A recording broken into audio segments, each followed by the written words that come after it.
نحمدہ ونصلی ونسلم علی رسولہ النبی الامین المکین الحنین الکریم الرؤوف الرحیم اما بعد فاعوذ باللہ من الشیطان الرجیم بسم اللہ الرحمن الرحیم قال اللہ تبارک و تعالی فی القرآن العظیم یا ایہا الناس کلوا مما فی الارض حلالا طیبا ولا تتبعوا خطوات الشیطان انہ لکم عدو مبین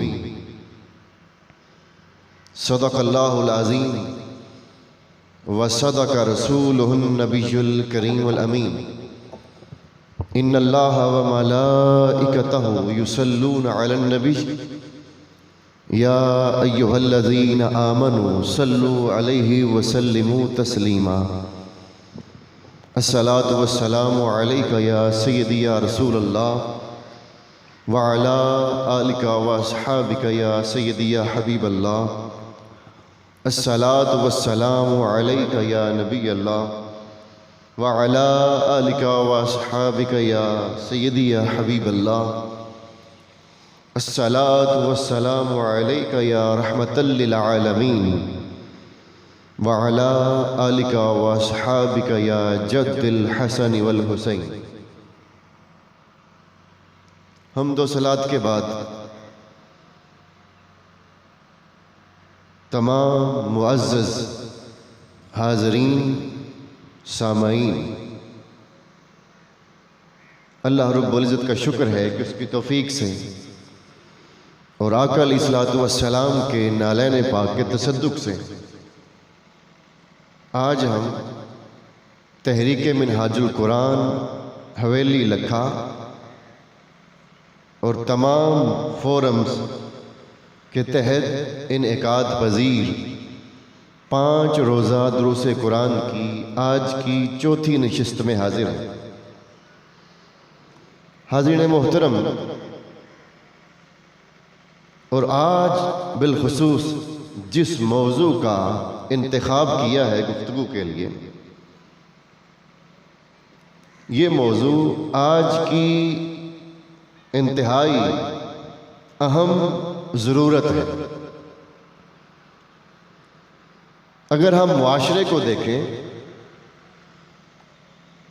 تو معاشرے میں ہمیں ہر طرف بے چینی، بے سکونی، بے اطمینانی ہر طرف نظر آتی ہے، اور ہر کوئی یہ کہتا ہوا سنائی دیتا ہے کہ چین نہیں ہے، سکون نہیں ہے، دولت بہت آتی ہے، کمائی بہت ہے، ہزاروں لاکھوں کی کمائی ہے، مگر اس میں برکت نظر نہیں آتی۔ بچے بڑے ہو کر والدین کا ادب نہیں کرتے، دعائیں مانگتے ہیں مگر دعائیں قبول نہیں ہوتی، عبادات کرتے ہیں مگر ان عبادتوں میں لذت اور چاشنی نہیں ملتی۔ یہ مختلف سوالات ذہنوں میں پیدا ہوتے ہیں۔ صدقات دیتے ہیں مگر صدقات دینے کے باوجود پریشانیاں نہیں کم ہوتی، وبائیں اور بلائیں نہیں ٹلتی۔ یہ سارے سوالات ذہنوں میں پیدا ہوتے ہیں۔ آئیے آج حویلی لکھا کی سرزمین پر بیٹھ کر اس راز سے پردہ اٹھانے کی کوشش کرتے ہیں اور اس مرض کی تشخیص کرنے کی کوشش کرتے ہیں کہ وہ وجہ کیا ہے، وہ سبب کیا ہے جس وجہ سے یہ سارے مسائل آج ہمارے اوپر امنڈ آئے ہیں۔ اس مرض کو ڈھونڈتے ہیں اور پھر اس مرض کا علاج تشخیص کرتے ہیں، اس مرض کا علاج تجویز کرتے ہیں۔ حاضرین محترم، میں نے جو آیہ مبارکہ تلاوت کی سورہ بقرہ کی آیت نمبر 168، اللہ رب العزت نے ارشاد فرمایا یا ایھا الناس، اے لوگو، کلو مما فی الارض، کہ کھاؤ جو کچھ زمین میں نے پیدا کیا ہے، مگر اس میں سے ہر چیز کھانے کے لائق نہیں۔ دو چیزیں ارشاد فرمائیں، فرمایا حلالاً طیبا، میں نے زمین میں پیدا تو بہت کچھ کیا ہے، زمین کے اندر کھانے اور پینے کا سامان تو بہت ہے، مگر ہر چیز نہ کھائی جا سکتی ہے اور ہر چیز نہ پی جا سکتی ہے۔ پھر کیا کھانا ہے؟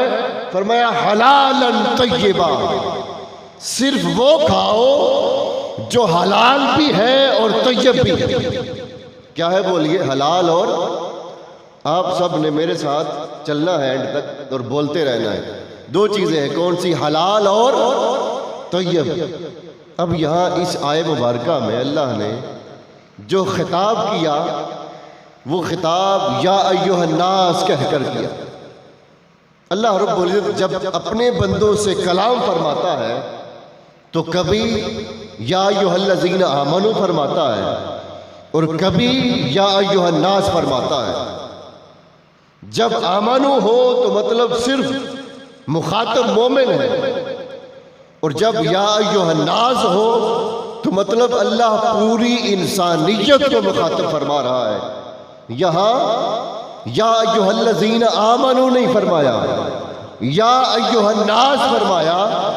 پتہ یہ چلا کہ یہ خطاب صرف مومنوں، صرف مسلمانوں کو نہیں، یہ بات اتنی اہم ہے کہ اللہ رب العزت ہر وہ شخص جسے پیدا کیا ہے، رب ہر انسان کو مخاطب کر کے یہ حکم ارشاد فرما رہا ہے کہ اے انسانوں، تمہیں میں نے پیدا کیا ہے اور تمہیں رزق دیا ہے کھانے کے لیے، پینے کے لیے، مگر ہر چیز نہ کھائی جا سکتی ہے نہ پی جا سکتی ہے، صرف وہ کھاؤ جو میں نے حلال پیدا کیا ہے اور طیب پیدا کیا ہے۔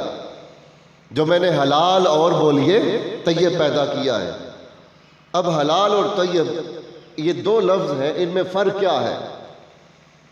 حلال کہتے ہیں ایک چیز ہے حرام اور ایک ہے حلال۔ جو حرام کے مقابل ہے وہ حلال، جسے اللہ نے حلال کر دیا۔ تو طیب کیا ہوتا ہے؟ جو چیز حلال ہے یقیناً وہ طیب بھی ہے، وہ ناپاک نہیں ہو سکتی، وہ پاک ہے۔ تو پھر اللہ نے الگ سے طیب کیوں ارشاد فرمایا؟ یہاں مفسرین لکھتے ہیں اس لیے اس میں فرق یہ ہے، حلال تو واضح ہو گیا، طیب کیوں فرمایا؟ اس لیے کہ بھلے کمائی کھانے والی چیز حلال ہو، اگر اسے حرام ذریعے سے حاصل کیا جائے تو وہ طیب نہیں رہتی، وہ نجس ہو جاتی ہے۔ اس لیے اللہ نے دو لفظ ارشاد فرمائے، فرمائے لوگوں حلال بھی کھاؤ اور طیب بھی کھاؤ۔ اس لیے اگر حلال ناپاک ذریعے سے، حرام ذریعے سے حاصل کر کے کھاتے ہو، وہ حلال ہو کر بھی طیب نہیں رہتی، ناپاک ہو جاتی ہے۔ اس لیے اللہ نے دونوں لفظ ارشاد فرمائے، تو فرمایا حلال کھاؤ اور طیب کھاؤ۔ یہ جو حلال اور طیب دو چیزوں کا حکم دیا، یہ اللہ رب العزت نے، یہ اتنا خاص حکم ہے، یہ اتنا خاص حکم ہے کہ اس کے بغیر انسان عبادات کرتا رہے، صدقات دیتا رہے، جو عمل کرتا رہے، اللہ اس کے عمل کی قبولیت اس میں سے نکال دیتا ہے۔ حضرت سعد بن ابی وقاص آپ فرماتے ہیں ایک دن آقا علیہ السلام کی بارگاہ میں حاضر ہوئے، عرض کی آقا میرے لیے دعا فرمائے کہ میں مستجاب الدعوات بن جاؤں۔ مستجاب الدعوات کہتے ہیں کہ جب وہ دعا مانگے رب اس کی دعا قبول کر لے۔ عرض کی آقا دعا فرمائیے کہ رب مجھے مستجاب الدعوات بنا دے، یعنی میری ہر دعا کو اللہ قبول کرے۔ آقا علیہ السلام نے دعا دینے کی بجائے ایک نصیحت کی، فرمایا اے سعد میں تمہیں دعا کی بجائے ایک نصیحت کرتا ہوں، تم نے کہا آقا دعا کیجئے کہ میں مستجاب الدعوات بن جاؤں، جب دعا کروں رب دعا کو قبول کر لے۔ حضور نے فرمایا اے سعد یاد رکھو، اگر چاہتے ہو کہ رب تمہاری ہر دعا قبول کر لے تو ایک عمل زندگی پر اپنا کر رکھو۔ آقا وہ کیا ہے؟ فرمایا سعد جب بھی کھاؤ حلال کھاؤ، کیونکہ جس پیٹ میں لقمہ حرام داخل ہوتا ہے رب کائنات اس شخص کی 40 دن تک عبادت کو قبول نہیں کرتا۔ اب آپ تصور کریں، یہ موضوع ہمارے دلوں پر دستک دینے کے لیے ہے۔ یہ موضوع آج کا موضوع، اس پر بات کرنا چھوڑ گئے ہم، کیونکہ ہم نے اس کو معمولی لے لیا، حلال اور حرام کی تمیز ختم کر دی۔ بابا بلے شاہ صاحب رحمۃ اللہ تعالی علیہ، آپ نے تو کچھ اور درس دیا تھا۔ آپ نے فرمایا 5 رکن اسلام دے تے 6واں آیا ٹک۔ ٹک کسے کہتے ہیں؟ کھانے کو ٹکر بولتے ہیں نا پنجابی میں، ٹک یعنی ہمارے خطاب گھنٹوں کے ایک طرف اور صوفیاء کا ایک قول اور ایک جملہ ایک طرف۔ آپ فرماتے 5 رکن اسلام دے تے 6واں آیا ٹک، جے نہ ہوئے 6واں حق تے 5 ہی جاندے مک۔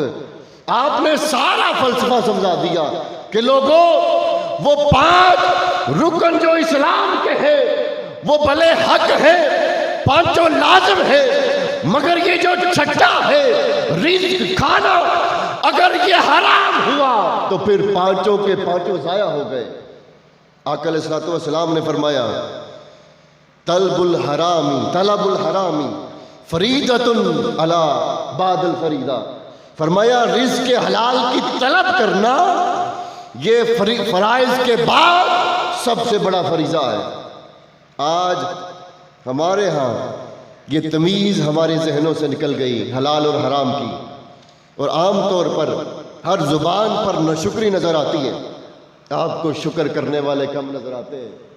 آقا علیہ الصلوۃ والسلام حضور نے روزہ رکھا ہوا ہے، اور آپ کی بارگاہ میں حضرت شداد بن اوس آپ کی ہمشیرہ حضرت عبداللہ، آپ نے دودھ کا ایک پیالہ حضور کی بارگاہ میں بھیجا۔ افطاری کا ٹائم تھا، شدید گرمی کا دن تھا۔ اب آپ تصور کریں روزہ رکھا ہو اور افطاری کا وقت قریب ہو، تو کبھی ہم نے سوچا ہے جو کھا رہا ہوں حلال ہے یا حرام؟ حضور کی بارگاہ میں دودھ کا پیالہ آیا۔ آقا علیہ السلام نے اس دودھ کے پیالے کو دیکھ کر فرمایا جو خادم لے کر آئے، فرمایا جاؤ جا کر عبداللہ سے پوچھو کہ یہ دودھ کہاں سے آیا ہے۔ وہ خادم واپس گئے، جا کر عرض کی حضور نے پوچھا ہے کہ یہ دودھ کہاں سے آیا ہے۔ انہوں نے جواب دیا کہ یہ میری بکری ہے، میں نے اس بکری کا دودھ دو کر حضور کی بارگاہ میں پیش کیا۔ وہ خادم پھر آیا، حضور نے فرمایا جاؤ دوبارہ واپس جاؤ اور جا کر پھر پوچھو وہ بکری کہاں سے آئی۔ یعنی پہلے دودھ کہاں سے آیا، پھر جب پتہ چلا کہ میری بکری کا ہے پھر فرمایا یہ بھی پوچھو وہ بکری کہاں سے آئی۔ خادم پھر لوٹے، عرض کی وہ بکری کہاں سے آئی۔ حضرت عبداللہ رضی اللہ تعالیٰ عنہ آپ نے پھر جواب بھیجا، فرمایا وہ میں نے اپنے پیسوں سے خریدی ہے، میری ذاتی بکری ہے۔ تب جب تحقیق ہوئی پھر آپ نے دودھ نوش فرمایا۔ افطاری کے وقت اگلے دن حضرت عبداللہ حاضر ہوئی، آ کر عرض کیا آقا میں نے کل آپ کی بارگاہ میں دودھ بھیجا تھا، آپ نے قبول نہیں کیا اور سوالات کیے اس پر۔ حضور کا جملہ ارشاد فرمایا، حضور نے فرمایا اے عبداللہ، اللہ نے اپنے سارے نبیوں کو حکم دیا ہے یا ایھا الرسول کلوا من الطیبات واعملوا صالحا۔ اے میرے رسولو میں تمہیں حکم دیتا ہوں کہ جب بھی کھایا کرو تو حلال کھایا کرو، کبھی حرام اپنے قریب مت آنے دینا۔ میرا سوال ہے اے حویلی لکھا والو جسے منصب رسالت پر فائز کیا گیا، کیسے ممکن تھا کہ وہ حرام کھاتے؟ یہ تو ممکن ہی نہیں تھا۔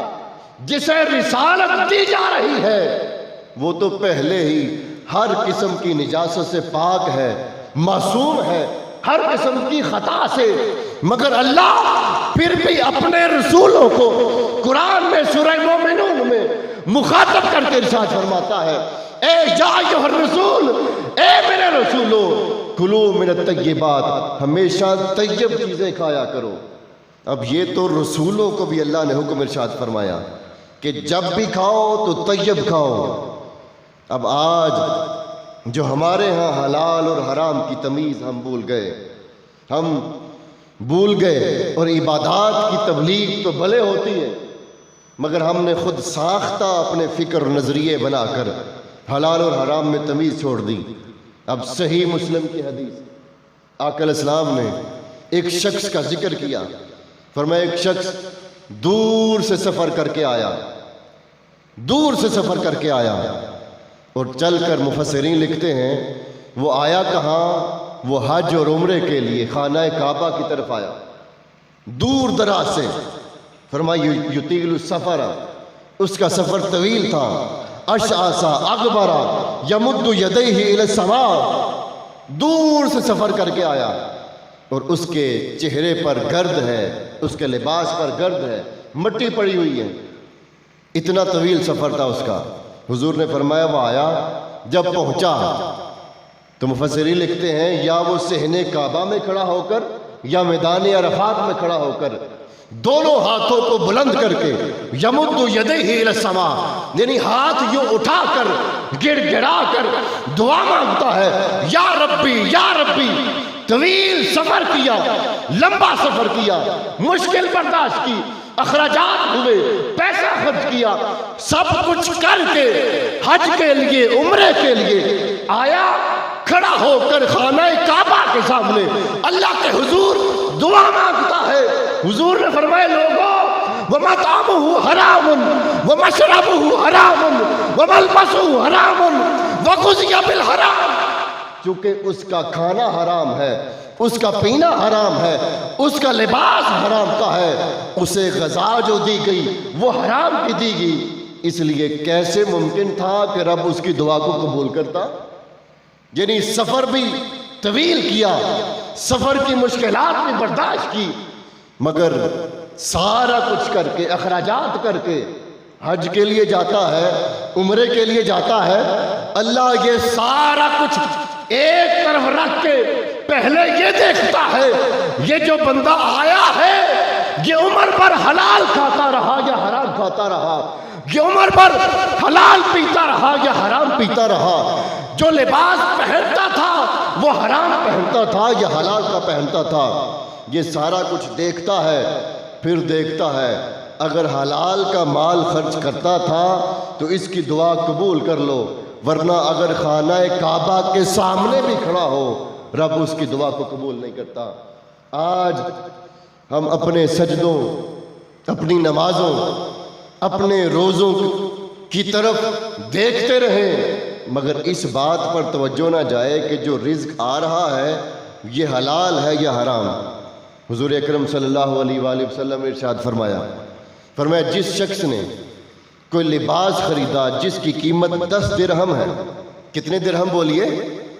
یہ حدیث بڑی سمجھنے والی، کتنے درہم بولیے؟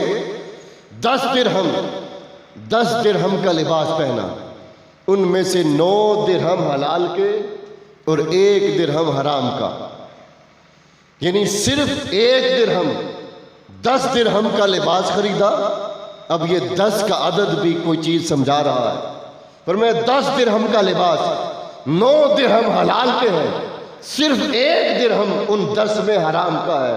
حضور نے فرمایا خدا کی قسم جب تک وہ اس لباس میں جس کی امیزش، جس کی قیمت میں 1 درہم کی امیزش حرام کی ہے، فرمایا جب تک وہ اس لباس میں نماز عبادت کرتا ہے رب اس کی عبادت کو قبول نہیں کرتا۔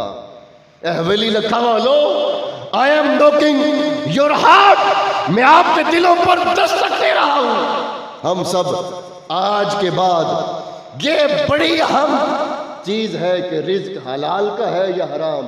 حضور نے قسم کھا کے فرمایا والذی نفسی بیاد محمد، مجھے قسم ہے اس ذات کی جس کے قبضہ قدرت میں محمد عربی کی جان ہے، فرمایا مجھے اس ذات کی قسم جو جسم، جو گوشت حلال حرام کے رزق سے پرورش پائی اس نے، جس گوشت کو رزق حرام سے پالا گیا وہ کبھی جنت میں نہیں جا سکتا، اس کا حق جہنم ہے۔ آج یہ جو ہمارے بچے ہیں ان کی طرف دیکھ کر کوئی تصور کر سکتا ہے کہ ہمارے بچے نعوذ باللہ ہم انہیں حرام سے پالتے رہیں اور کل کو یہ جہنم کا ایندھن بنے؟ حضور نے فرمایا وہ شخص کبھی جنت میں جا نہیں سکتا کہ جو رزق حرام سے پلا ہو، جس کا گوشت، جس کا جسم حرام مال کے ذریعے پالا گیا ہو، اس گوشت پر جہنم لازم ہے، وہ جنت میں نہیں جا سکتا۔ پھر آقا علیہ الصلوۃ والسلام نے ارشاد فرمایا خدا کی قسم اس شخص کے لیے بہتر ہے کہ جسے بھوک لگے تو وہ مٹی کی مٹھی بھرے اور وہ مٹی کی مٹھی منہ میں ڈال لے، بہتر ہے اس سے کہ وہ لقمہ حرام پیٹ میں اتارے۔ یعنی لقمہ حرام پیٹ میں داخل کرنے سے بہتر ہے اگر بھوک لگتی ہے تو مٹی اٹھا کر وہ منہ میں ڈال لے، مگر کبھی حرام کو اپنے بطن میں نہ اتارے۔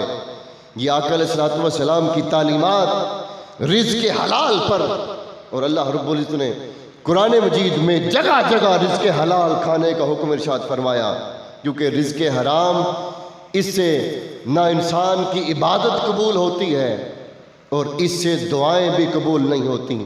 اللہ دعاؤں کی قبولیت اٹھا لیتا ہے، اور اگر رزق حرام سے کوئی صدقہ کرے، یہی ہم کہتے ہیں نا کہ صدقہ دینے سے وبائیں ٹلتی ہیں، بلائیں ٹلتی ہیں، اور یہ حق ہے، حدیث ہے، اس میں کوئی شک نہیں کہ صدقہ دینے سے انسان کی پریشانیاں ختم ہوتی ہیں، مگر سنیں ایسا نہ ہو کہ وہ صدقہ بھی مال حرام کا ہو۔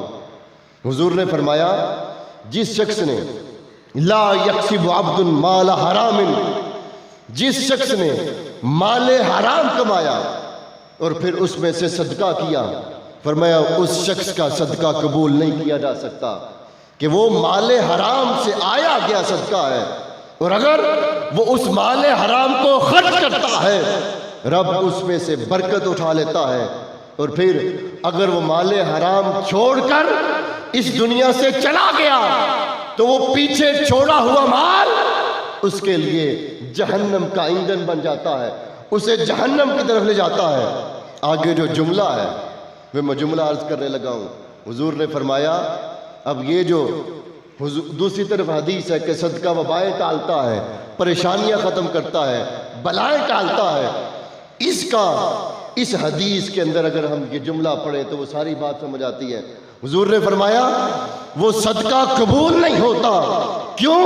اس لیے ولیکن یمحو الشیء، اللہ رب العزت کسی شے کو نہیں مٹاتا مگر حسن چیز کے ساتھ، اچھی چیز کے ساتھ، کیونکہ رب کائنات کا یہ اصول ہے، وہ برائی کو برائی سے ختم نہیں کرتا، کیونکہ برائی سے ختم نہیں ہوتی، برائی اچھائی سے ختم ہوتی ہے۔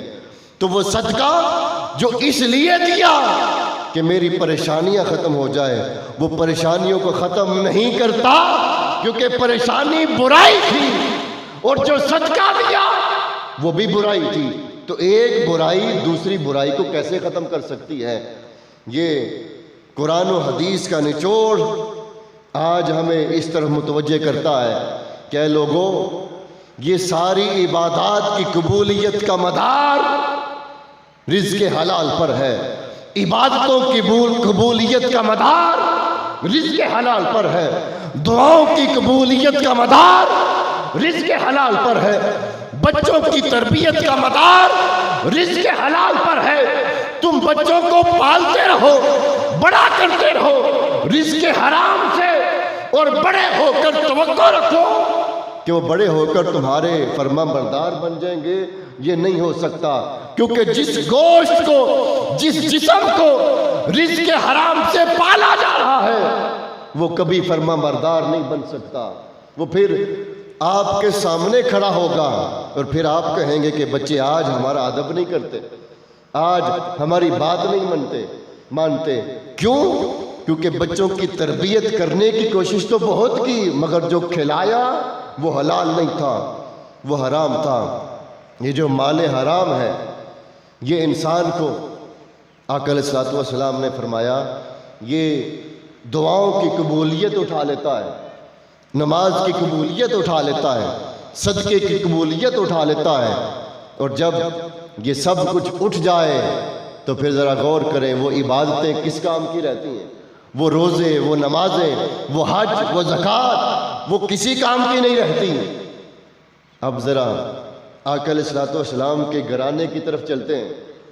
سیدہ کائنات، سیدہ طیبہ، سیدۃ النساء العالمین، آپ کے گھر، آپ کی دہلیز پہ جاتے ہیں اور دیکھتے ہیں کہ وہاں بچوں کی تربیت کیسے ہوتی تھی، وہاں بچوں کو کیسے پالا جاتا تھا۔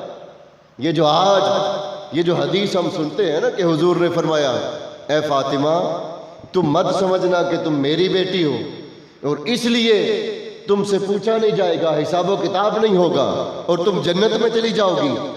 آج لوگ تو اس حدیث کو پڑھ کر نیگیٹو معنی لیتے ہیں نا کہ حضور نے تو اپنی بیٹی کو فرمایا کہ میری نسبت کام نہیں آئے گی، تو پھر ہم کیسے یہ کہتے ہیں کہ حضور ہمیں بخشوا لیں گے؟ اس حدیث کو نیگیٹو طریقے سے پیش کیا جاتا ہے۔ آئیے اس حدیث کو سمجھتے ہیں کہ اس کا مطلب کیا ہے، اس کا معنی کیا ہے۔ کیونکہ حضور نے اپنی بیٹی کو فرمایا کہ تم میری وجہ سے جنت میں نہیں جاؤ گی، میری وجہ سے تمہارا حساب و کتاب منقطع نہیں ہوگا۔ اس کا مطلب کیا ہے؟ آئیے مصطفیٰ کریم تاجدار کائنات صلی اللہ علیہ وآلہ وسلم حضور سے پوچھتے ہیں آقا اس کا مطلب کیا ہے؟ حضور نے دوسری حدیث میں اپنی شہزادی کو مخاطب کر کے فرمایا اے فاطمہ تم جنتی عورتوں کی سردار ہو۔ ادھر آقا اپنی بیٹی کو جنتی عورتوں کی سردار کا منصب عطا فرما رہے ہیں اور ادھر فرما رہے ہیں کہ تمہیں میری نسبت کام نہیں آئے گی۔ یہ بات کوئی سمجھ نہیں آتی۔ مطلب یہ نکلتا ہے کہ فاطمہ تم یہ جو جنتی عورتوں کی سردار بن رہی ہو یہ اس لیے نہیں بنتی کہ تم میری بیٹی ہو، نہیں، میں نے تیری تربیت اس طرح سے کی ہے، تیرا عمل، تیرا کردار اتنا بلند ہے کہ تیرا حق ہے کہ تو جنتی عورتوں کی سردار بنے۔ یہ میری نسبت کی وجہ سے نہیں بلکہ کس وجہ سے کہ تیرا کردار اتنا بلند ہے، تیرے اعمال اتنے بلند ہیں، تیری تربیت اتنی بلند ہے کہ تیرا حق ہے کہ تو جنتی عورتوں کی سردار بنے۔ اس لیے حضور نے اس بات کی نفی کر دی کہ کل کو یہ نہ کہے کہ حضور نے بڑے بڑے منصب اپنے گھر والوں کو دے دیے، جنتی عورتوں کی سردار بھی اپنی شہزادی کو بنا دیا اور ادھر جنتی نوجوانوں کا سردار اپنے نوازوں کو بنا دیا، حسن و حسین۔ تو کوئی یہ نہ سوچے کہ بڑے بڑے منصب اپنے گھر میں رکھے، اس لیے ادھر نفی کر دی کہ فاطمہ یہ جس منصب پر تم فائز ہی ہو یہ اس لیے نہیں کہ تم میری بیٹی ہے، میری نسبت کی وجہ سے نہیں، بلکہ اس لیے میں نے تیری تربیت اس طرح سے کی ہے کہ تیرا کردار اتنا بلند ہوا کہ تو اس منصب پر فائز کر دی گئی۔ اور حسنین کریمین ایک دن آقا علیہ السلام کی بارگاہ میں، بخاری شریف کی حدیث ہے، صدقے کی کھجوریں کچھ آئیں تقسیم کرنے کے لیے، ڈھیر لگا ہوا تھا کھجوروں کا۔ امام حسن مجتبی رضی اللہ تعالیٰ عنہ آپ آئے اور کھجوریں دیکھ کر ایک کھجور اٹھا کر اپنے منہ میں ڈالی، ایک کھجور اس ڈھیر میں سے۔ ہم ہوتے تو ہم کہتے کوئی بات نہیں، بچہ ہے نا، چھوٹا بچہ ہے، خیر ہے، سمجھ جائے گا، مگر حضور نے یوں نہیں کیا، کیونکہ حضور جانتے تھے کل ان بچوں نے میدان کربلا میں بھی کھڑا ہونا ہے، کل ان بچوں نے ڈٹ کر حق کی خاطر کھڑا ہونا ہے۔ ایک کھجور منہ میں ڈالی، آقا علیہ السلام لپٹے، بخاری شریف کی حدیث، حضور نے فرمایا کخ کخ ارمی بہا، اے میرے شہزادے اس کو پھینک دے۔ ما علمتا ما علمتا، کیا تو نہیں جانتا انا لا ناکل صدقہ، کہ ہم صدقہ نہیں کھاتے، صدقہ ہمارے لیے حرام ہے۔ اب میرا سوال ہے، صدقہ امت کے لیے تو جائز ہے، امت کھا سکتی ہے مگر حضور کی آل کے لیے جائز نہیں. کیوں؟ علماء تشریف فرما ہے، جانتے ہیں اس لیے نہیں کھا سکتے کہ صدقہ مال کی میل ہوتی ہے، کچیل ہوتی ہے. مال کو پاک کرتی ہے زکوٰۃ اور صدقہ. جب صدقہ اور زکوٰۃ مال سے نکلتی ہے مال پاک ہوتا ہے. حضور نے فرمایا اے شہزادے، چونکہ یہ صدقہ مال کی میل ہے اور اہل بیت کو اللہ نے انما یرید اللہ لیذھب عنکم الرجس اہل البیت ویطہرکم تطہیرا، میری اہل بیت کو اللہ نے ہر قسم کی نجاست سے پاک رکھا ہے، پاک کیا ہے. اس لیے اے شہزادے، یہ ایک کھجور بھی تمہارے بدن کے اندر داخل نہیں ہونی چاہیے. اور دوسری روایت میں ہے حضور نے منہ میں انگلی ڈال کر کھجور نکال کر باہر پھینک دی. آج ذرا غور کریں، بچوں کو ہم یوں دیکھتے ہیں، اپنے بچوں کو کبھی اتنی تحقیق کرتے ہیں؟ میری مائیں بہنیں بیٹیاں، یہ آج آپ نے جو منظر بنایا ہے حویلی لکھا میں، یہ چھوٹا سا شہر، خدا کی قسم میں دوستوں کو کہہ رہا تھا حویلی لکھا والوں نے ریکارڈ توڑ دیے. آپ چھوٹے سے شہر میں بیٹھ کر اتنا شاندار، اور یہ جو میری مائیں بہنیں بیٹیاں بیٹھی ہیں، جو میں مبارکباد پیش کرتا ہوں تحریک منہاج القرآن حویلی لکھا کو کہ آپ نے ہماری بہنوں اور بیٹیوں کی تعداد مردوں سے بھی زیادہ کر دی ہے. تو بیٹیاں اس حویلی لکھا میں مردوں پر بھی بازی لے گئیں. یہاں سے پتہ یہ چلتا ہے کہ دین کی طلب ہمیشہ ہم نے یہ مشاہدہ کیا ہے بہنوں اور بیٹیوں کی طرف زیادہ ملتی ہے، زیادہ نظر آتی ہے، اور ان کا حق بھی اتنا ہی ہے جتنا مردوں کا ہے. دین نے کوئی تفریق نہیں کی. دین سیکھنا جتنا ان کا حق ہے اتنا ہی ان کا حق ہے. بلکہ یہاں تو تربیت گاہ بنائی ہے اللہ کے رسول نے. باپ کو بچے کی درسگاہ تو نہیں بنایا. کیوں جی؟ بچے کی درسگاہ باپ ہے؟ بولیے، جواب دے دیں. نہیں ہے. کن کو بنایا؟ ماں کو بنایا.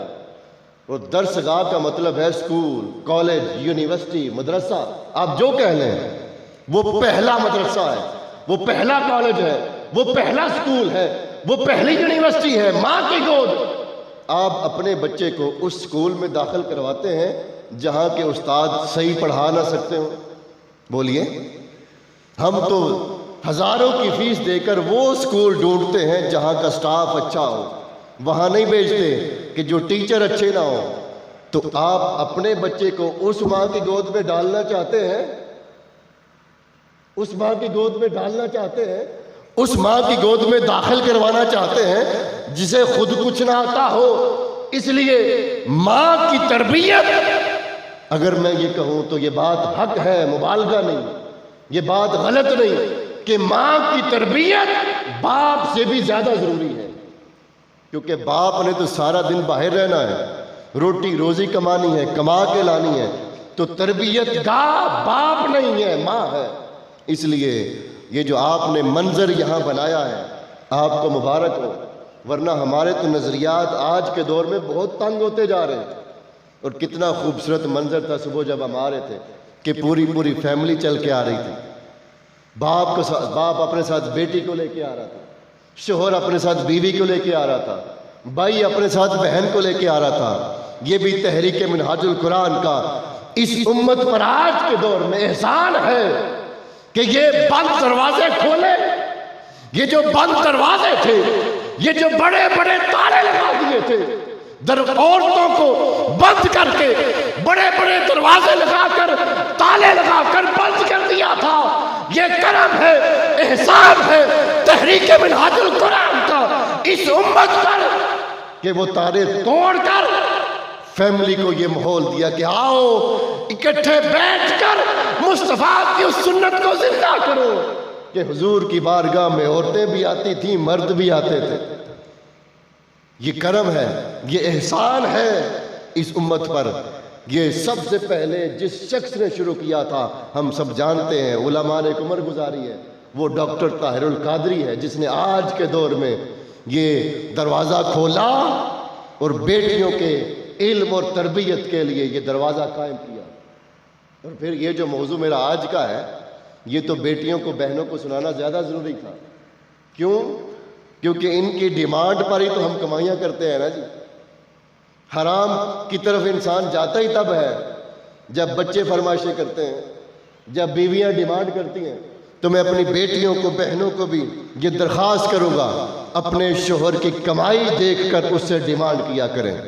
کبھی بھی اس کی طاقت سے بڑی اس سے ڈیمانڈ نہ کریں, کہیں ایسا نہ ہو کہ پھر وہ حرام کی طرف جائے, پھر حرام کمائی کرے, کیونکہ پھر وہ مجبور ہو جاتا ہے. بچے آزمائش ہے نا انسان کے لیے. جب بچہ کچھ مانگتا ہے تو بندے کا دل کرتا ہے میں چاہے خود بک جاؤں اس کی فرمائش پوری کروں. میرے بھی بچے ہیں, میں جانتا ہوں. جب بچہ کچھ مانگتا ہے انسان یہ سوچتا ہے بھلے مجھے اپنا آپ بیچنا پڑے مگر میرے بچے کی فرمائش پوری ہو جائے. انسان پھر حرام کی طرف جاتا ہے. اس لیے میری بہنیں اور بیٹیاں, آپ خود بھی وہ نہ مانگیں جو شوہر کی بساط سے باہر ہو, اور بچوں کو بھی وہ نہ مانگنے دیں جو اس کی بساط سے باہر ہو. آؤ میں بات ختم کرنے کی طرف آ رہا ہوں. امام اعظم ابو حنیفہ رحمۃ اللہ تعالیٰ علیہ, امام اعظم, یہ جو آج مفتی صاحب تشریف لائے ہیں میں ویلکم بھی کرتا ہوں, شکریہ بھی ادا کرتا ہوں کہ آپ کا بڑا پن ہے, آپ نے سرپرستی کی آج کے پروگرام کی, آپ حوصلہ افزائی کے لیے تشریف لائے, آپ ان دوستوں کی حوصلہ افزائی کے لیے آئے, ان کو بڑا کیا, آپ نے سر پر ہاتھ رکھا, ان کی حوصلہ افزائی کی, میں شکریہ ادا کرتا ہوں. امام اعظم ابو حنیفہ, آپ ایک جنازے میں شریک تھے. اب یہ جو میرا آخری حصہ ہے گفتگو کا یہ دل و دماغ میں اتارتے چلے جائیں, ایک ایک لفظ یاد کرتے چلے جائیں. یہ جو آخری حصہ اب میں شروع کر رہا ہوں, امام اعظم ابو حنیفہ ایک جنازے میں شریک تھے. وہ جنازہ ایک جگہ پر جا کر رکا کسی وجہ سے, کسی کے انتظار میں. دھوپ تھی, شدید دھوپ تھی.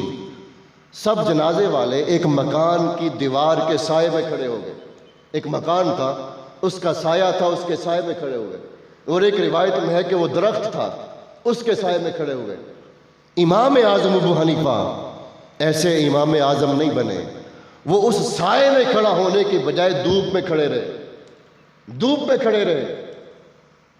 لوگوں نے کہا کہ حضور آپ بھی تشریف لائے, سائے میں دھوپ ہے, سخت گرمی ہے, آپ دھوپ میں کیوں کھڑے ہیں؟ اب امام اعظم کا جواب سنیے گا.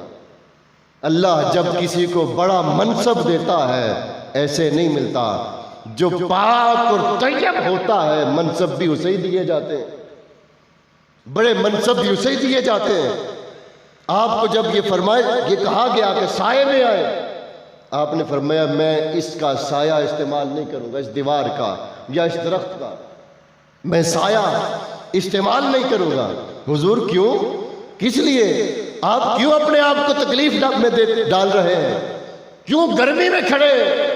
آپ نے فرمایا اس لیے یہ جس کی دیوار کا سایہ ہے, یہ جس کا گھر ہے, اس نے میرا قرض دینا ہے, میرا مقروض ہے, مجھ سے اس نے پیسے لے رکھے, میں نے اس سے اپنا قرض لینا ہے, میں اس کی دیوار کا سایہ استعمال نہیں کر سکتا. اس لیے کہ کوئی یہ نہ کہے کہ یہ بندہ امام اعظم کا مقروض ہے اور میں اس کی دیوار کا سایہ استعمال کر رہا ہوں. ایسے نہ ہو کہ رب کے ہاں وہ سایہ بھی میرے لیے سود بن جائے, کیونکہ جس سے مال لینا ہو, سود اسی کو کہتے ہیں نا, کہ جس کو مال دیا ہو مال کے بدلے میں مال سے زیادہ کچھ لینا, جو دیا ہے اس سے زیادہ کچھ لینا, اس کو سود کہتے ہیں. 100 روپے سے 1 روپیہ زیادہ لیا تو وہ 1 روپیہ سود ہو گیا, سود اسی کو کہتے ہیں. جو دیا ہے اس سے زائد لینا, یہ آپ کے تقوی کا عالم ہے. حالانکہ بظاہر شرعاً یہ سود نہیں بنتا, اور شریعت فقہ بنانے والے وہ خود ہیں, ہم تو ان کے لکھے ہوئے مسئلے پڑھ کے بیان کرتے ہیں, وہ خود فقہ مرتب کر رہے ہیں. ان کے نزدیک ہمارے لیے یہ سود نہیں تھا, مگر آپ نے کہا لوگوں تمہارا معاملہ اور ہے, میں تمہارے جیسا نہیں, مجھے دنیا امام اعظم کہتی ہے, اس لیے تمہارا تقویٰ اور ہے, میرا تقویٰ اور ہے. تمہارا تقویٰ اور ہے, میرا تقویٰ اور ہے. بھلے وہ سود نہیں بنتا، مگر میرا تقویٰ یہ کہتا ہے کہ جس بندے سے میں نے قرض لینا ہے میں اس کی دیوار کا سایہ بھی استعمال نہ کروں۔ وہ تو بڑے لوگ تھے جو چلے گئے، آج کے دور میں بھی کوئی ایسا ہے جو اتنی احتیاط کرتا ہو؟ آج کے دور میں بھی کوئی ہے؟ دیکھتے ہیں کہ کوئی بندہ آج کے دور میں بھی ہے جس کی احتیاط آج بھی اس درجے کی ہو، جو آج بھی اتنا محتاط رہتا ہو؟ کون ہے؟ آؤ ایک ذات کا ذکر کر کے بات ختم کرنے کی طرف آتا ہوں۔ شیخ الاسلام ڈاکٹر محمد طاہر القادری، آپ نے 1000 سے زائد کتابیں لکھ دیں اور 600 سے زائد کتابیں چھپ کے دستیاب ہیں، یعنی پڑھی ہوئی ہیں، آپ خرید سکتے ہیں۔ ان 600 سے زائد کتابوں کی آمدن کروڑوں میں، لاکھوں میں ہے سالانہ۔ ہر سال صرف کتابوں کی جو آمدن ہے، بچت ہے، وہ لاکھوں کروڑوں تک جاتی ہے۔ مگر آپ کوئی بھی کتاب کھولیں، کوئی بھی کتاب کھولیں، کتاب کی جلد کے بعد جو پہلا صفحہ ہے اس پر ایک لائن لکھی ہوئی نظر آتی ہے۔ وہ لائن کیا ہے؟ لکھا ہوا نظر آتا ہے کہ اس کتاب کی آمدن میں نے ہمیشہ کے لیے اپنے لیے حرام کر لی ہے۔ حالانکہ شرعاً جائز ہے، جو لینا چاہے لے سکتا ہے، شریعت منع نہیں کرتی، اس کا حق ہے، اپنی لکھی ہوئی کتاب کے پیسے لے سکتا ہے، جائز ہے، مصنف حق رکھتا ہے، مگر ہر کسی کے لیے ہے، ڈاکٹر طاہر القادری کے لیے نہیں، کیونکہ اللہ نے انہیں بڑے منصب پر فائز کیا ہے۔ آپ نے کروڑوں کی آمدن اپنے اوپر ہمیشہ کے لیے حرام کر دی ہے۔ اور پھر علماء خطابات کے لیے جاتے ہیں تو لوگ خدمت کرتے ہیں، کرنی چاہیے، لازماً کرنی چاہیے، علماء قبول بھی کرتے ہیں، کرنی بھی چاہیے، اس میں کوئی اختلاف نہیں، جائز ہے، درست ہے، حق بنتا ہے، ایک عالم دین آیا ہے، آپ اس کی خدمت کریں جتنی کر سکتے ہیں۔ مگر ایک شخص ایسا بھی ہے جو یہ دعویٰ کرتا ہے، جس کے 10,000 تقریباً خطابات ہیں جو ریکارڈڈ موجود ہیں، 10,000 کے قریب خطاب، جس نے دنیا بھر میں جا کے خطاب کیے، پورے ملک میں ایک ایک شہر میں جا کے خطاب کیے، اس شخص کا بھی دعویٰ ہے اور ہمیشہ کا دعویٰ ہے، وہ یہ کہتا ہے، لوگوں، روئے زمین پر کوئی شخص یہ کھڑا ہو کر یہ دعویٰ نہیں کر سکتا کہ ڈاکٹر طاہر القادری اس کے شہر میں، اس کے ملک میں، اس کے گاؤں میں خطاب کرنے کے لیے آیا تھا اور اس نے ڈاکٹر طاہر القادری کی ہدیے کے نام پر، تحفے کے نام پر، کسی بھی نام پر خدمت کی تھی اور ڈاکٹر طاہر القادری نے وہ خدمت قبول کر لی تھی۔ یہ دعویٰ صرف ایک شخصیت کا ہے کہ روئے زمین کا کوئی شخص یہ آج تک دعویٰ نہ کر سکا ہے، نہ کر سکے گا کہ میں خطاب کے لیے گیا اور میں نے اس خدمت کو قبول کر لیا۔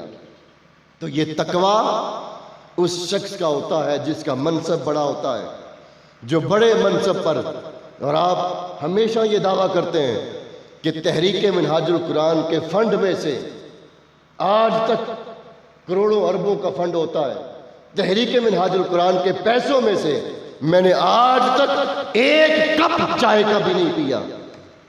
اس درجے کا تقویٰ یہ امام اعظم ابو حنیفہ کا ہی فیض ہے، یہ میں نے خود آنکھوں سے دیکھا۔ آقا علیہ السلام نے تو امام حسن علیہ السلام کے منہ سے کھجور نکال دی تھی نا، یہ میں نے خود دیکھا، مجلس میں موجود تھے، حضور شیخ الاسلام کے چھوٹے نواسے نے، وہاں وہ لوگ کولڈ ڈرنکس تقسیم کر رہے تھے، بوتلیں، اور وہ ساتھ بیٹھے ہوئے تھے، بوتلیں دے رہے تھے جو سامنے لوگ بیٹھے۔ آپ نے بھی کہا کہ میں نے بھی بوتل لینی ہے، کولڈ ڈرنک لینی ہے۔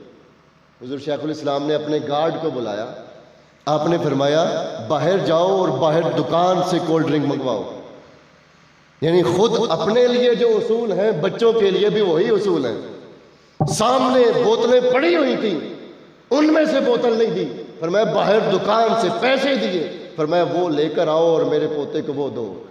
یہ تقویٰ جب اس درجے کا ہو، جب احتیاط اس درجے کی ہو، پھر عبادتیں بھی قبول ہوتی ہیں، پھر ریاضتیں بھی قبول ہوتی ہیں، پھر انسان جو دعا مانگتا ہے رب قبول کرتا ہے، پھر وہ مستجاب الدعوات بنتا ہے، پھر رب دعاؤں کو قبول کرتا ہے، پھر صدقے قبول ہوتے ہیں، پھر خدمت دین قبول ہوتی ہے، مگر مال حرام ہو نہ عبادتیں قبول ہوتی ہیں، نہ دین کی خدمت قبول ہوتی ہے، نہ نمازیں، نہ روزے، نہ حج، نہ زکوٰۃ، نہ صدقات، اور نہ بچوں کی تربیت کی جا سکتی ہے، نہ بچے تربیت پاتے ہیں۔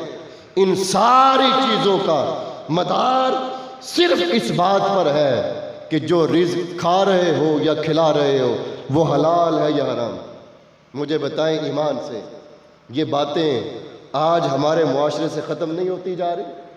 ہم نے خود ساختہ تعبیرات کر کے یہ طرح طرح کے بہانے بنا لی کہ بھئی گزارا ہی نہیں ہوتا، آج گزارا ہی نہیں ہوتا۔ مجھے بتائیں، ہم ہر روز رات کو کھانا کھا کے سوتے ہیں، بھوکے نہیں سوتے، پھر بھی کہتے ہیں گزارا نہیں ہوتا۔ تو وہ صحابہ کرام، وہ اہل بیت اطہار جو تین دن فاقوں سے گزارا کرتے تھے، پھر بھی ان کا گزارا ہو جاتا تھا اور ہمارا گزارا نہیں ہوتا۔ مدینہ طیبہ میں ایک مہمان آیا، ایک مہمان حضور کی بارگاہ میں حاضر ہوا۔ حضور نے حضرت سلمان فارسی رضی اللہ تعالیٰ عنہ آپ کو حکم دیا کہ اس کے لیے کھانے کا انتظام کرو۔ آپ نے کئی دروازے کھٹکھٹائے مگر ہر گھر میں فاقہ تھا، کھانا نہیں ملا۔ بالآخر وہ سیدہ کائنات کے دروازے پر گئے، جا کر دستک دی، عرض کی حضور کہ ہاں ایک مہمان آیا ہے، کھانا چاہیے۔ آپ نے بھی اندر دیکھ کر فرمایا گھر میں تو کچھ نہیں مگر میری چادر تو ہے نا۔ اپنی چادر مبارک فرمایا وہ ایک شمعون یہودی ہے، اس کے پاس لے جاؤ، یہ چادر بیچ کر کچھ کھانے کے لیے لے آؤ مہمان کے لیے۔ وہ چادر مبارک شمعون یہودی کے پاس لے جائی گئی۔ وہ یہودی تھا، جب اس نے چادر دیکھی اس نے کہا یہ تو وہ چادر ہے جو پہلے بھی 3 بار میرے پاس بک چکی ہے، آج 4تھی بار آئی ہے۔ اس نے یہ چادر 4تھی بار دیکھ کر ادھر اس نے قسم کھا کے کہا کہ میں خود اپنی کتابوں میں پڑھ چکا ہوں کہ ایک نبی، آخری نبی محمد عربی، اس کی آل کی سخاوت کا عالم یہ ہوگا، وہ اپنے گھر کا سامان بیچ کر بھی مہمانوں کی مہمان نوازی کیا کریں گے۔ اس نے کہا بس میں نے اور کچھ نہیں دیکھنا تھا، اتنی بات ہی چاہیے تھی، ادھر ہی کلمہ پڑھ کے مسلمان ہو گیا۔ یہ اس گھر کی سخاوت کا عالم ہے جن کے گھر میں فاقے بھی آتے تھے، جو فاقوں میں بھی گزارا کرتے تھے۔ ہم میں سے کسی کے گھر میں فاقے نہیں آتے، اور اللہ ہم سب کو بچائے نہ آئے، اللہ ہم سب کے رزقوں میں برکت دے، وسیع رزق عطا فرمائے۔ مگر خدا را یہ آج جس لعنت کی دلدل میں ہم پھنستے چلے جا رہے ہیں، اور ہم اس سے نکلنا بھی نہیں چاہتے، نکل بھی نہیں رہے۔ نمازیں تو پڑھتے ہیں، روزے بھی رکھتے ہیں، عبادات بھی کرتے ہیں، صدقے بھی بڑے کرتے ہیں، حج اور عمرے کے لیے بھی جاتے ہیں، مگر یہ توق لعنت کا، یہ مال حرام اپنے گلے میں ڈال کر پھرتے ہیں۔ یہ برکات ختم کر دیتا ہے۔ رزق حلال کی برکت۔ آقا علیہ السلام کی بارگاہ میں ایک صحابی حاضر ہوئے، حضرت سعد بن معاذ رضی اللہ تعالیٰ عنہ۔ حضور سے مصافحہ کیا تو آقا علیہ السلام نے دیکھا آپ کے ہاتھ بہت سخت تھے۔ حضور نے فرمایا سعد تمہارے ہاتھ بہت سخت ہیں؟ عرض کی آقا مزدوری کرتا ہوں سارا دن، محنت کرتا ہوں۔ آقا علیہ السلام نے ان ہاتھوں کو بوسہ دیا، چوم کر فرمایا سعد تمہیں مبارک ہو، اللہ ان ہاتھوں سے محبت کرتا ہے، رب ان ہاتھوں سے محبت کرتا ہے جو ہاتھ سارا دن محنت کرتے ہیں، وہ جسم جو سارا دن محنت کر کے، مشقت کر کے، رات کو تھک کر بستر پر آتا ہے، اللہ اس بندے سے محبت کرتا ہے۔ القاسب حبیب اللہ کو اس ذات سے محبت ہوتی ہے کہ جو محنت کی کمائی کرتا ہے۔ یہ رزق حلال کی برکتوں میں سے سب سے بڑی برکت یہ ہے کہ وہ بندہ اللہ کا محبوب بن جاتا ہے، اللہ اور اس کے رسول کے ہاں اس کی قبولیت بڑھ جاتی ہے۔ پھر اس کا مال بڑے تھوڑا ہو مگر اس میں برکت ہوتی ہے۔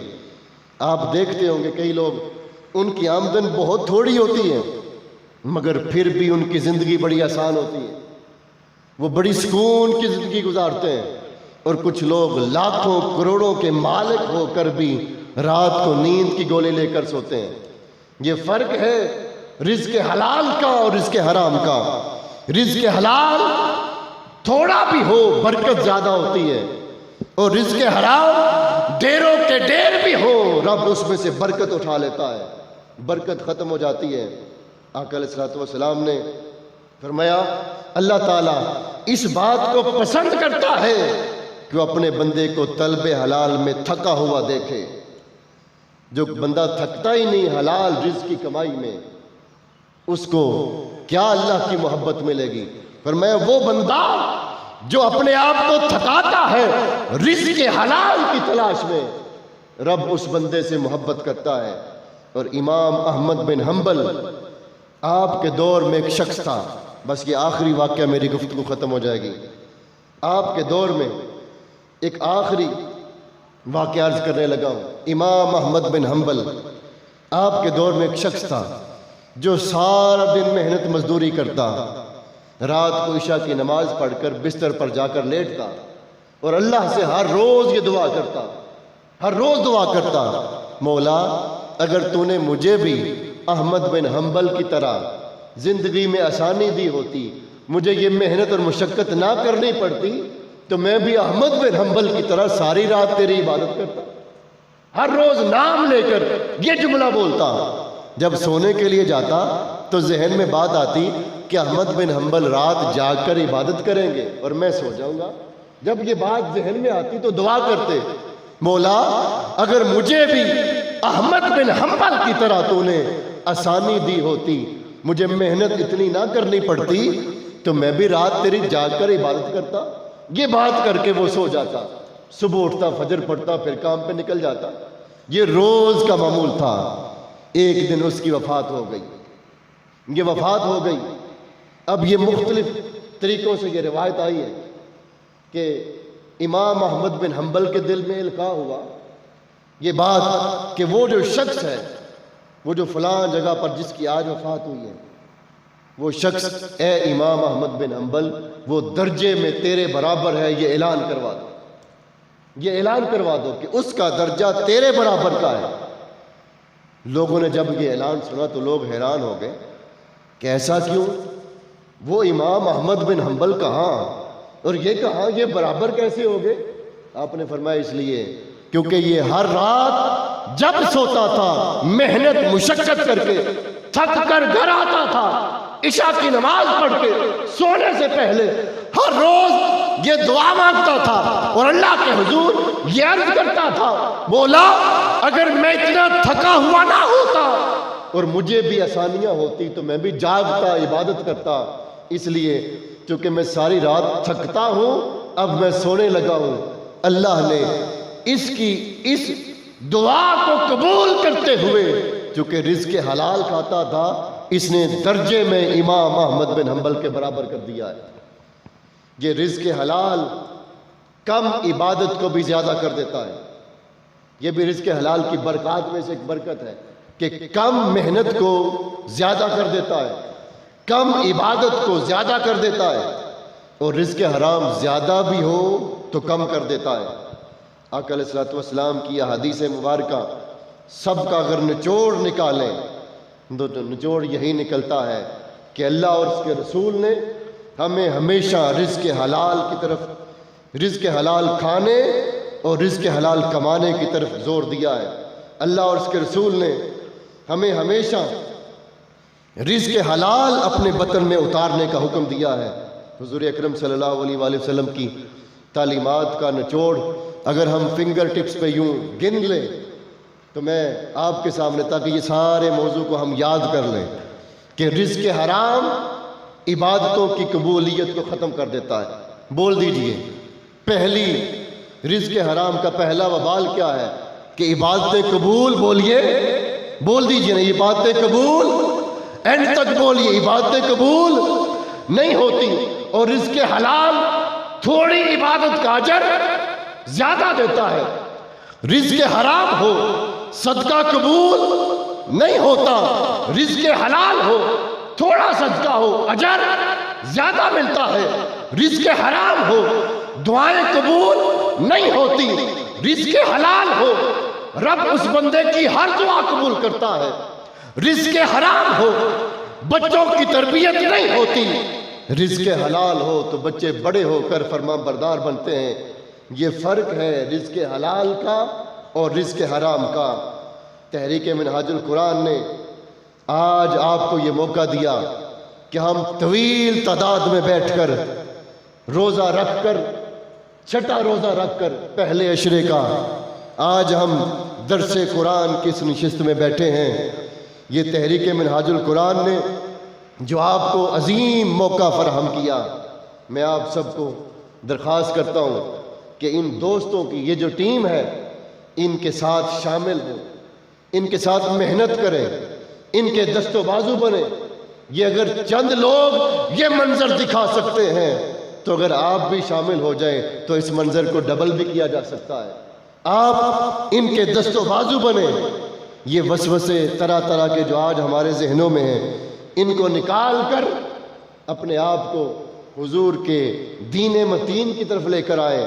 تحریک منہاج القرآن ملک بھر میں 45 مقامات پر درس قرآن کا انعقاد کر رہی ہے، 45 شہروں کے اندر، اور بڑے بڑے اجتماعات ہیں۔ آپ کو میں دعوت دیتا ہوں کہ آپ آج چوتھی نشست میں بیٹھے ہیں، آپ آج ہی یا کل جب آئیں تو یہاں سٹال لگا ہوا ہے، رفاقت کا فارم پڑے ہوئے ہیں، آپ میں سے ہر کوئی اس رفاقت کے فارم کو فل کریں اور تحریک منہاج القرآن کی رفاقت اختیار کریں۔ آپ سے کسی چیز کی طلب نہیں، صرف ان دوستوں کی معاونت کریں، ان کی ٹیم کا حصہ بنیں۔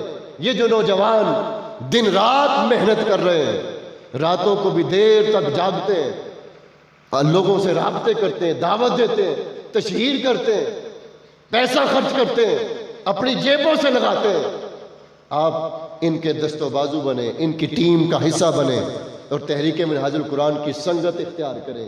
یہ سنگت نہ صرف دنیا میں کام آئے گی، آخرت میں بھی کام آئے گی۔ اللہ کریم اس سنگت کے صدقے قیامت کے دن بھی ہم سب پر کرم فرمائے گا۔ تو میں امید کرتا ہوں کہ آج فارم لیں، کل فل کر کے لے کے آئیں، لازماً ان دوستوں کے ساتھ شامل ہو جائیں، تحریک منہاج القرآن میں اپنی رفاقت لے کر شمولیت اختیار کریں۔ اللہ کریم ہم سب پر کرم فرمائے، ہم سب کے روزے قبول فرمائے۔ وآخر دعوانا الحمدللہ رب العالمین۔